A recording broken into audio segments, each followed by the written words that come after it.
Communication होऊ शकतं, इंग्लिशमध्ये होऊ शकतं, मराठीत होऊ शकतं, हिंदीमध्ये होऊ शकतं. तर लँग्वेजला त्याला एक असा इमोशनल इश्यू म्हणून चालणार नाही. हे कम्युनिकेशन मीन्स आहे हे जर मान्य केलं, मोबाईलवरती बोलतो कम्युनिकेशन मीन्स होऊन बघावं लागेल, त्याला इमोशनल म्हणून चालणार नाही. किंवा प्रादेशिक अस्मिता पण काही संबंध नाही याच्यामध्ये.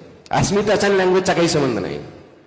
अस्मिता ही तुमची एकाच्या बाबतीत असलेलं प्रेम आहे, ते दुसऱ्याच्या बाबतीत हेट करायचं कधी सांगत नाही. त्याच्यामुळं लँग्वेज बद्दल आपल्याला तुम्हाला काय म्हणता अभिमान असावा का? निश्चित असावा. कोणत्याही चांगल्या गोष्टीचा अभिमान असावा. ती दुसऱ्याची जरी असली त्याचा अभिमान पाहिजे. तर एखाद्या गोष्टीवर तुम्ही हिट करा असला तर दुसरी बाबतीत तुम्ही अभिमान म्हणता असं होऊ शकत नाही.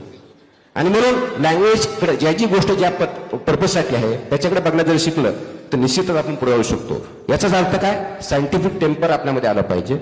आहे ती गोष्ट सायंटिफिकली बघण्याचा आपल्याकडे दृष्टिकोन निर्माण झाला पाहिजे आणि त्याच्यातून आपण पुढे गेलेलं पाहिजे. त्याच्यामुळे लँग्वेज हा बाहेर असू शकत नाही.